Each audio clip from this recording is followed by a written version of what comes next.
All right, today we're jumping into the career of Adams Oshiomhole.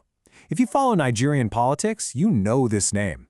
He's been a fiery, central, and, let's be honest, a really controversial figure for decades now. His story is just one of these incredible journeys of dramatic shifts and constant reinvention. So, what's the big question we're trying to unpack here? It's really this. How does a man who built his entire reputation fighting the establishment from the streets end up becoming one of its most powerful insiders? Trading the Union khakis for the political agbada. That transformation, that's the core of his story. And it's this fundamental contradiction that makes him such a fascinating figure to understand. You've got the labor radical on one side and the establishment politician on the other. So let's start at the very beginning, with the man who is famous for taking on the system from the outside. To really get a handle on the politician, you first have to understand the labor activist. See, his public life didn't start in some fancy government house. Nope. It began on the factory floor and on the picket lines. And his rise, well, it wasn't some overnight success story. It was a decades-long grind. He started out as a textile worker back in the 70s, and from there, he just steadily climbed the ranks of the union movement. He eventually reached the very top in 1999, becoming president of the Nigeria Labor Congress. And as NLC president, his entire public image was forged in the fire of protest. This wasn't a guy who did quiet negotiations behind closed doors. Oh no, he was right there on the front lines, leading these massive, often crippling, nationwide strikes against fuel price hikes. That's what made him a hero to millions of everyday Nigerians. And the frequent arrests? That just cemented his reputation as this absolutely fearless fighter. So after basically conquering the world of activism, Oshiomhole makes this huge pivot. He decided he was going to trade the picket line for the governor's office. He went from protesting against power to being right in the seat of power. And get this, even the way he got into office was dramatic. He actually lost the 2007 election for governor in his home state, Edo. But he didn't just walk away. He took his fight to the courts, and a year later, a tribunal overturned the whole thing and declared him the rightful winner. It was a pretty contentious start to what would be a very contentious governorship. Now, his legacy as governor is really a tale of two reputations. On one side, he was widely praised, even by his critics, for things you could see and touch. He transformed Benin City with new roads, he overhauled schools, fixed up hospitals. But on the other side, that same combative style that made him a star labor leader, in office, a lot of people saw it as authoritarian. It led to these constant, bitter clashes with any and all political rivals. Okay, so after 2 terms as governor, what's next?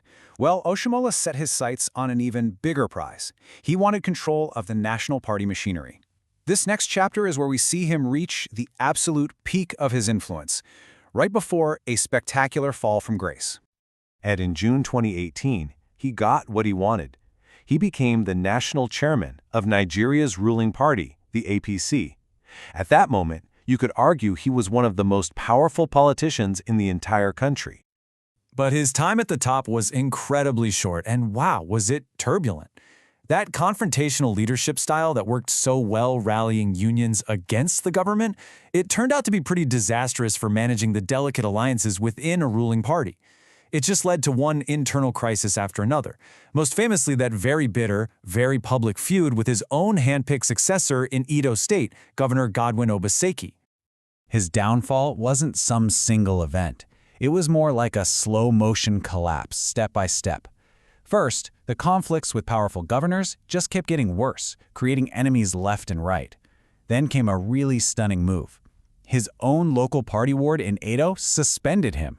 The courts backed it up, and by June 2020, his reign as chairman was over. Just like that.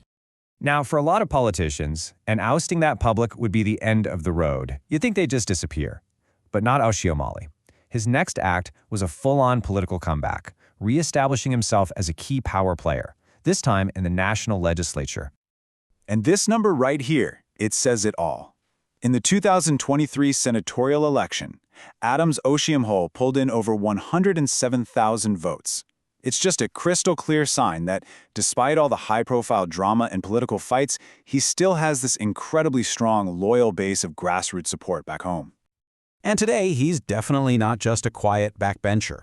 As chairman of the Committee on Interior and a very vocal senator, he's right back in the thick of all the national debates, clashing with nominees during screenings, calling for probes, speaking out on the economy. And, true to form, he's still kicking up controversy, even facing accusations of hypocrisy along the way. This all leads us to a word that's used to describe him all the time now: Godfather. In the context of Nigerian politics, this means someone whose real influence goes way beyond whatever their official title is.